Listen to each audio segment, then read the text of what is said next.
So if you own a business, you probably ask yourself this question is, can this really work without me? Is it, working long hours, and am I going to be working long hours forever? Or is there light at the end of the tunnel that at some point we're going to start having a life outside of the business? So welcome to the Works Without You podcast. We're having conversations with business owners that have done the work and put in the systems in place to get businesses not just profitable, but working without you. So I'm pleased to introduce you to Tim Wimble. Tim is a long-term client of mine. And actually, well, Tim, if you don't mind, would you introduce yourself and what Yeah, it is you cool. do? Yeah, thanks very much. Yeah, thanks, Trevor. Good to be here. So I'm Tim Wimble. I own a business called Micon Water, and we basically focus on two things. One is conserving and treating water, and then the second thing is we've got a leg that does wash bays, so commercial truck washers that we run. Yeah, so that's basically what we do. Perfect. Well, thanks for making the time to talk to us today, Tim. Cool. The idea, obviously, where we get together like this is just telling stories for people. We often meet businesses that can't visualize a business working without them, that are working crazy hours. Some people don't want the business to work without them. We like to be the hero in our own story in businesses. Other times, we're not willing to do the steps or do the work involved, or some maybe don't even know what's involved in getting a business working without you. So it would just be great to share some of the stuff. You've done some great work inside the business. We've been working together. I was just double checking. It's been since 2017, 2018 when we first started working together. But maybe if you don't mind, just take us a little bit, just so people can get an idea of what the business looked like 2017, 2018, and a little bit of the journey of what the business looks like now, so people can get an idea of what we're talking about. Yeah, so I actually came down to Durban 2017 and purchased the business. It was a construction company. Probably 90% of the work was construction, and about 10% was on the water side. And we kind of went into construction. 2019 was a really tough year for us, and I actually needed to retrench a number of our staff. We probably had 10 to 12 staff, and kind of cut it all the way down to one employee and myself. And we were just doing a little bit of project management, and then 2020 came, so COVID. I had a bit of time to kind of think and work out some of my profits, and realized that the water side of things was actually a lot more profitable than the building side. And so put some effort, put some time into that, and started growing that and marketing it really hard. And so that was kind of 2020, and we're 2024 now. So we're basically just working in the area in KZN here. Now we've kind of moved to Joburg, and we're starting our 1st of November. We're starting our first site in Cape Town. So we kind of got 3 different regions now, and we probably our staff components about 65.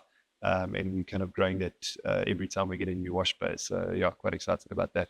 Brilliant evolution. Well done for what you've done. It's been great seeing it firsthand. Yes, from 10 staff down to 1 staff. Up to the 70s now, 3 locations and all sorts. So coming back to the theme of our conversation here, you were working really hard back when we first met, long hours. And I know, if you don't mind me sharing, you always like the big picture stuff, not so much the micro areas. Did you have it as a belief that you could actually get a business working without you, or were you convinced that you were going to be working those sort of hours forever? Yeah, I think in construction, it's really hard to get the thing working without you, because there's lots of decision making, lots of variables. And to be honest, I'd never really heard of the concept of something working without you. So I thought, like, any business has to have the person working as hard as they can, and that's the success of the business. And so I think I found there was good synergy in the thought of thinking, like, if I did some stuff for a long time, I could make it that I don't have to be involved in detail constantly. That really excited me, but obviously didn't know how to do it. And it's been quite an interesting journey to see how it happens. As you say, I do enjoy the bigger picture thing, and I enjoy empowering people to do the work. But that doesn't happen overnight. You've got to go through a whole process actually to get there. So yeah, it was the first time that I'd heard that your business. I had heard of businesses working without people, but those were usually not profitable businesses. And we were introduced to the thought of your business can make money and it can work without you, which sounded pretty good to me. I thought, yeah, it's been a mantra in our business for so many years, where we call it the definition of a successful business: commercial, profitable, works without you. Yeah. And if you can tick off all 3, then you own a business that's sellable, or what I like to call a legacy business that can work without you. So you've got real clarity to say, right, we're going to focus on the water side. I want to get this business working without you. There was that sort of aha moment that it might be possible. Yeah. And then obviously there's a lot of work that you started doing. It's been a pleasure seeing the work that you put into it. So well done on that. What if I could say, sort of highlight three big things, or three, if you would highlight three things that really started to make the change, three changes you made in your life or in the business that you could start getting in that journey to sort of get in the business. Yeah, I'm quite I think, sporadic in my approach to life.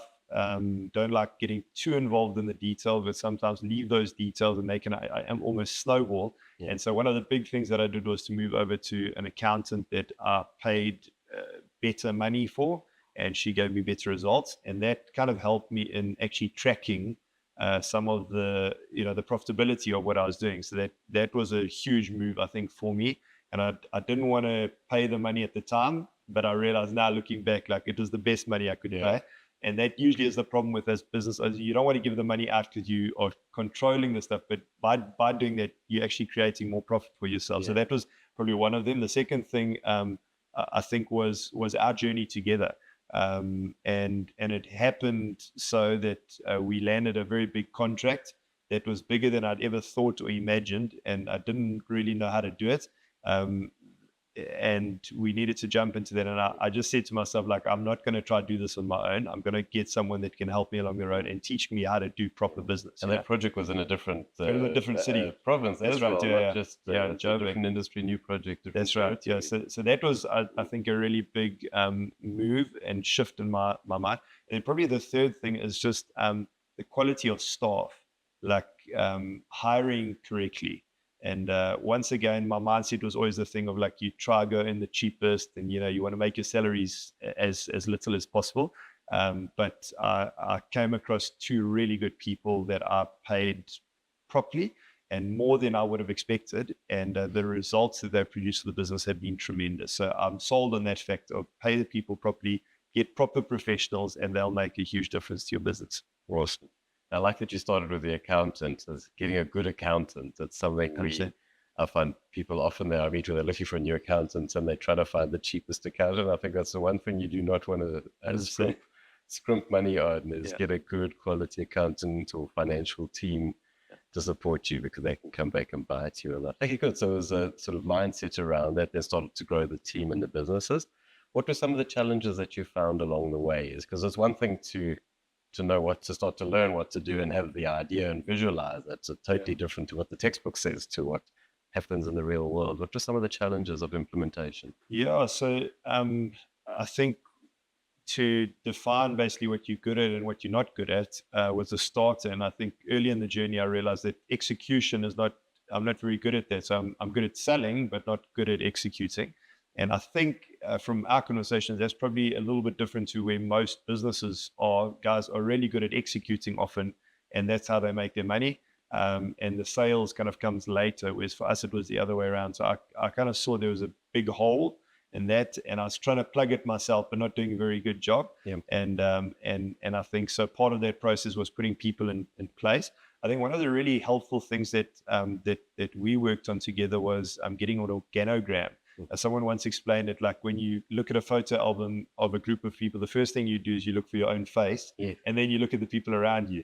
And I think that just organogram, it's on an Excel sheet, and we've just got names and blocks. Like, this person does finances, this person does admin. And all of a sudden, the people in the room or the people in the management were actually saying, oh, okay, that's what I'm doing. Or that person's doing that, I don't have to do it anymore. Or if there's a problem here, we go to this person. And so that was one of the tools I think that was really helpful in shifting that across. And it kind of made it clear in my own mind of, okay, this is what the business is. This is where I'm going to be. That's where I don't want to be. So that was really helpful, I think, in the process. So that was kind of the journey, is trying to get our team working together. I'm trying to empower them, trying to teach them what I believe should happen in a business. Then not only that, but also I'm trying to create a culture of, when someone's representing me in a business transaction, I want them to believe what I believe, and honesty and integrity and treating the customers right. So there was lots of kind of sessions with regards to that with my people, the close people around me that are managing, to try get them to understand that. And that's an ongoing process. As you get someone new, and you've got to spend time with them and teach them the things of the culture. I think so, yeah. I love that you touched on the organogram, and especially that analogy, if we look for our own photo. Yeah. But that's a big one. Whenever I'm working with a new business owner, one of the first things they'll be asking is, can I have an update? Do you have a company organogram? And either there isn't one, or people say, well, we've got one. I think we did an ISO audit 5 years ago, and they find an old dusty organogram. Half the people aren't there anymore. So I love that that's been a key focus, because not just for you to see the fit, but also for the team to understand where they all fit in, who reports to who, the roles and responsibilities off the back of that. I think we're at the point now where getting to the point of a dedicated HR manager that'll be permanently updated in somebody else's job descriptions, right? Okay. So the next step is not just the organogram. Obviously, people need to know where they fit in, who reports to who, but then what have you done in terms of getting deeper in terms of the understanding of each job on that organogram? Yeah. So one of the things we kind of worked on is a really nice template that we worked on together was the positional contract, which is different to the employment contract. It's not a legally binding contract from what, how we speak about it, but it does kind of say to one person that if you're in this position, these are the 10 tasks that we require you to do. That might change from time to time, but as you are now, you need to say, I'll take these 10 tasks on. They're on my table. They're not on anyone else's table. They're on my table. And then together with that key performance indicators or KPIs, and saying like these 3 things, like if you're wondering, did I do well at work today or not?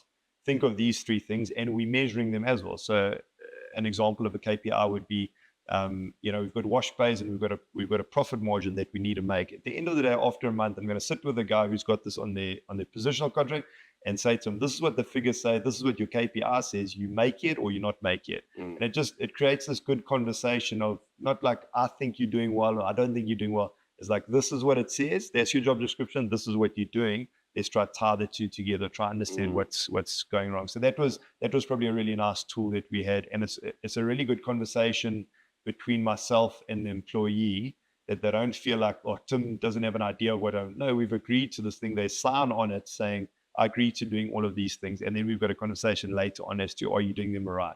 And so that was really helpful. Perfect. And I always love that name, position contract, because the idea is that it's a contract that belongs to the position, not the person. That's right. So whenever somebody takes that position on the organogram, they're signing off that this is what I agreed to do. Yeah. What are the roles, but the duties, I should say, but importantly, what are the KPIs that they're going to be managed against? So even not just in a review situation, people can actually read it themselves on their own and actually know, okay, I'm ticking this off, but I'm not ticking that off. There's no misunderstanding. That's right, yeah. Because it's in black and white. So if we do it from memory, we remember the parts of the job we like. We like, yeah. We ignore the stuff that we don't enjoy. Sticking on that for a sec, because what we love in the position contract as well, there's also an area we talk about what are the ideal attributes of the person in that position. I know you've done a lot of work with behavioral profiling, psychometric testing. Yeah. You taught me a lot on Strengths Finder assessments, which I'd never used before. Tell us a bit about that and how you use Strengths Finder to make sure you got the right bum in the right seat. Yeah, so I come from a church background. I used to lead a church, and one of the tools that we used there was with regards to understanding how God made you. And not everyone's made the same, and we've got all different attributes. And one of the tools that we found was this thing called Strengths Finder, 34 strengths that are in everyone, and you try to identify the top 5. So there's like a test that you do. And then that kind of just gives you good language and understanding of the person. So for instance, if you're a maximizer, that's one of the strengths. You would walk into a room and you'd constantly be thinking like, how can I make this better? How can I make the fan even cooler? How can I put an aircon in? And so if I know that about you and you sitting in a meeting and you come with this great idea, first thing I say about you is, okay, Trevor is a maximizer. So that would be the starting point. And I'm not discounting you, but I understand that about yourself. Or else I'll take you into a situation that I'm needing something to be done better. And I say to you, Trevor, you're the right guy. Out of all my 6 guys around me, you're the right guy for this. And so that's just helped almost manage the people and understand that. And also help me understand where people are dropping the ball. Like, it's not your strength to do this. We should be moving you into this role because you're a lot better at that. And so analytics and strategy and those kinds of things. And I've realized some guys aren't good in strategy places. It frustrates them. They just want to do. And other guys should just be in the strategy they shouldn't be doing. And so those are some of the helpful things that we've used. And we've had conversations about where I'm saying, hey, this team member is not performing. and you're like, okay, well, let's go a little bit deeper. Like, don't just say your behavior is bad, but let's try and understand how they're made, because maybe that's part of the reason why they're not performing. Try to sort some of that out, and then kind of move on to performance after that. So I think that's been really helpful. Yeah. Yeah, what I loved is how we did is you started with yourself first, and really That's right. you did a process of understand yourself. What are your strengths? What are your weaknesses? What do you want your ideal job to look like? Yeah. And that was partly the vision of the business that you wanted to engineer. And then importantly, then, so how do we apply that thinking to each of the team, getting resorting teams and things like that? And talking about a business working without you, how things nowadays? Are you still working with crazy hours? What is a typical week or a typical month? Will I get yourself in trouble? I'll give you some of my trade secrets away. My wife keeps on teasing me because she says that my bed and my lounge and my office all are on my bed. Yeah. So I actually work from home, and I do most of it actually in my bedroom. And I do many of my meetings. Many people don't like their cameras on, so I'm happy to do that. I sit on my bed and I've got my laptop. And so I've found out that I get the most energy from being on my own, not in a work environment. And so our business has been built like that now over the last 2 years of its remote. So you work from your own space, and we connect through video, like what the world's gone. I love my kids. Firstly, I love my kids and my family. And so I think a huge, all 3 of them. Yeah. So I think that's been a huge thing for me, is just to be able to spend enough time with them. I realized more and more is that the amount of time they're in my house, my kids, is very limited actually, and then they go off and do their own thing. And so I've really been savoring that time. They play a lot of sport, and so I spend lots of my time on the side of sports fields watching sports. It might seem very odd, but I really enjoy it, and I love seeing them grow. And then myself and my wife spend quite a bit of time together, either at home or in other places. We quite enjoy it as a family, eating out. That's one of the things that we like to do together. And then I'm also involved in our church in Durban North, and give time towards that, as well as to the school a little bit where my kids are. So I'd probably say, like, one of the huge things is that everyone, when you start a business, when you're running a business, everyone's got like this thought of, yes, one day when I'm rich, I'll be able to do this because someone else will be running my thing for me. And I think I've realized in the process that it shouldn't be a one day. It should be create something that can run, and they can still get hold of you. And someone phones me on the side of the cricket field. And I'm like, sorry, but you're going to hear some kids screaming in the background. But they know that's the life that I created for myself.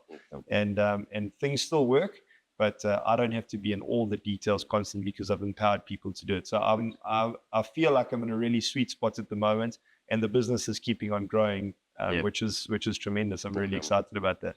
Yeah, that segues nicely into what I wanted to touch on, because a lot of entrepreneurs, it's the entrepreneurial curse. So it's like a lot of entrepreneurs have this urge to be doing all the time, and, because they've built a business to a point by working 7 days a week, 12 hours a day, getting good at what they do, taking amazing care of their customers. They're on speed dial with all their clients, and when problems happen, the typical entrepreneur was to fix it himself or do it himself. And it's that mindset shift to say, well, I don't have to do it. Can I get the right people to do it? That's right. And without having to feel guilty about it. So is that what you found? Is that just having to give yourself permission to let other people actually grow with them? I think so. And so that's the one side of things, is to actually is to realize that there are other people that can also do the job. So sometimes we've got the savior mentality of, oh, if I don't save it, no one will, or they won't do it as well as I do. And I kind of say that's a good leader, but a great leader is teaching someone else to do what you can do and hoping that they do it even better than that's a great leader, because that takes a lot more effort, a lot more time. But the rewards are tremendous, because now I've taught 5 or 6 guys, this is how I think about life. When you come into this situation, that's what you need to do. And then I can sit on the side of the cricket field, and hopefully they'll sort it out. And if they don't, they can get hold of me, and then I can jump in. But I think that the trick is sometimes is saying that I've got to believe in people, that if I train them up correctly, they'll be able to do a better job than I'm able to do, and really believe in them and give them opportunity. Not think that no one's ever going to be as good as I am. And I think I've hired people recently that are a lot better at portions of the business than I am. And I'm sold on that now. I don't want to hire guys that are just, cheap labor and they can do a task for me. I'm wanting guys to think about the business and to take ownership. So I think that word of ownership, if you can get that right in your employees, then you're on a good wicket, I feel. Yeah, I love what you're saying. It made me think that there was a quote of Richard Branson. I think I'm paraphrasing. It's probably I'm getting it wrong. But he was saying when you're building a business, you assemble a team and you make sure you're the dumbest guy in the room. 100%. And, That's where I am. quite love that. So let's go to you are building an incredible team, and there's been a lot of work that's gone. I'd like to talk around that a little bit more, getting the right person in the right role, and preparing for, like, make sure there's no redundancies, that there's always another layer of people ready to take over, because you've got some great new projects on the go and some great new ones coming on board. So scalability is a big thing. Yeah. Tell us a little bit around recruiting and what you've learned from the work you've been doing in terms of getting good and getting great. Well, maybe it's a long way to go for all of us. That's such a key. You've done some amazing stuff in the recruitment space. So I think business leaders are leaders in general, and they can get people working quite quickly because they're at the forefront of what they're doing. But what happens very often is that you get people that you just like, I know this aunt's son-in-law is not employed at the moment. And you're like, hey, I've got a gap for the guy, come in, and then he's there. Hire a neighbor's friend. 100%. Get another guy and he's in. And when you check again, there's a whole bunch of people that are doing a whole bunch of stuff, but you really needing to get the machine running, because you haven't hired great people, you've hired unemployed people.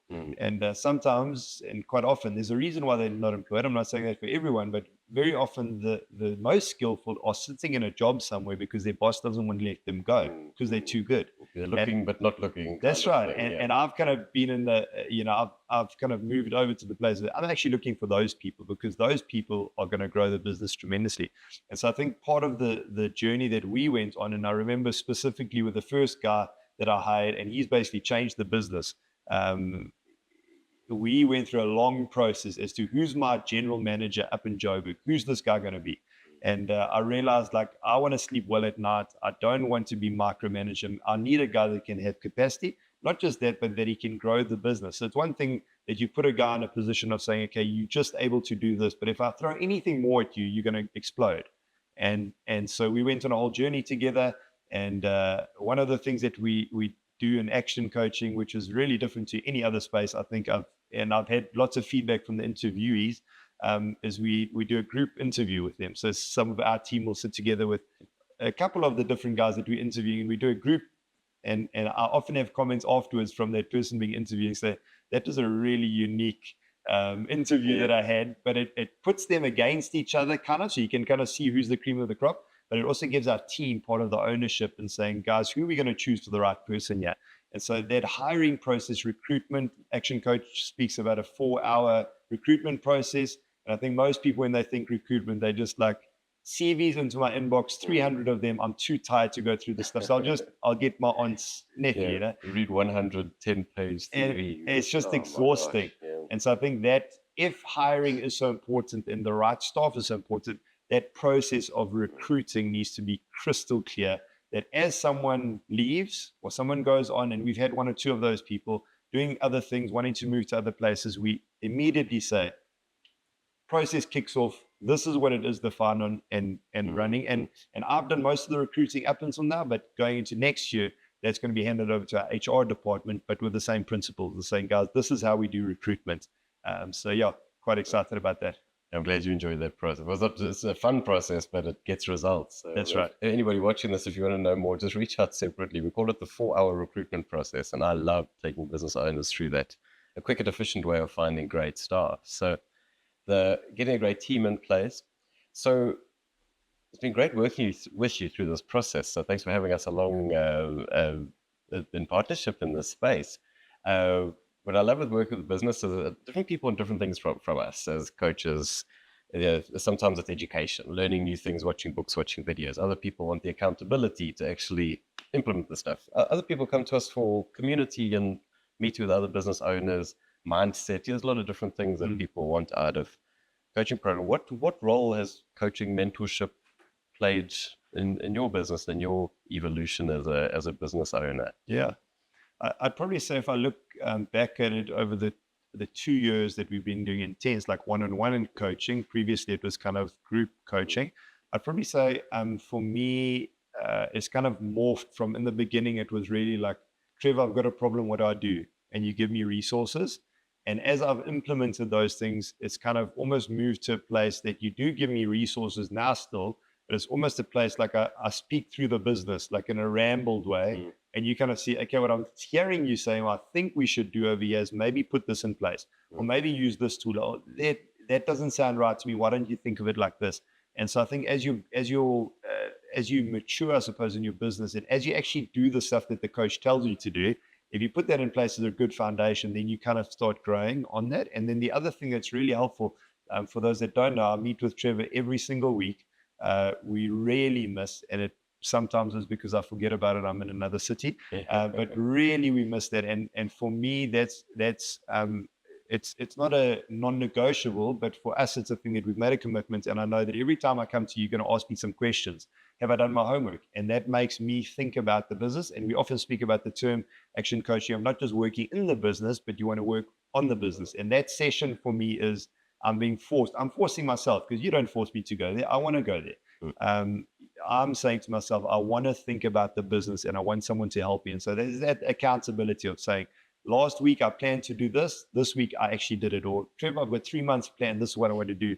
And you keep on asking me, how's it going with that? And I've got to, if it weren't for that, I'd just go week in, week out without anyone asking me those hard questions. So that's kind of how my coaching journey, I think, has morphed, which I've thoroughly enjoyed. Awesome. And you involve lots of different communities for inspiration, areas like that. And that's how I think the nice thing is about involving yourself in different, I never claim to be a one-stop shop. You know, Yeah, sure. A lot of our clients have multiple coaches, mentors, people to inspire. But generally what we bring in is, as you say, the accountability. That's right. You do your homework. Yeah. Or home fun, we like to call it. Everybody likes to work, right?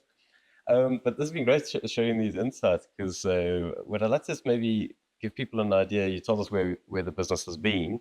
What's next for Micon Water? Where do you see the business in 5 or 10 years time? Yeah, I think when you look at some of the guys that have made successes in business, one of the things that they've got right is to scale a business. So in my mind, scaling is to use minimal resources or get a secret source and then be able to multiply that in many different places without having to make this thing massive. So without having to hire another 200 people to do another 200 sites, you're going to do another 200 sites with keeping a similar structure and just being able to, leverage off that. Yeah. So I think for us, we the wash bay side of the business is really going well. We washing, starting November, we'll probably be washing 6,500 trucks per month, which keeps us busy. And I think we've got a nice secret sauce there with regards to technology, machinery, software that we really work well with the clients, and they really love it. So I think that the thought for us would be to keep on rolling those out. You got the recipe now, so that's it's right. really easy for you. So we know what to do when a client comes and says, this is what we want. We close a long-term contract with them, go put something down, staff it, put the soap in, and we get going. And I think if you ask me what do I want to keep on doing, I want to keep on doing that. And the long-term contracts, so it's a business that works without you long-term. So that's what I'm about. I'm going to put you on the spot. 3 years from now, how many thousand trucks do you want to be doing? Oh, our goal is probably to open up like maybe 4 every year. Yep. So so that'll be another 12. So we'd probably maybe 10 to 15,000 a month, if we could. Yeah, we'll see. Infrastructure you've got, it wouldn't be a huge change in infrastructure. But thanks so much for sharing the insight with us. Obviously, we call it the Works Without You podcast. So having conversations like this to help inspire people that it is possible to not be a slave buried under the Absolutely. Well done, everything you've done so far, and I look forward to the next step of it and see where you take the business. Thank you so much, and thanks for your time, and thanks for all of the effort that you've put into our business, and a wonderful journey working together with you. Awesome. Thanks.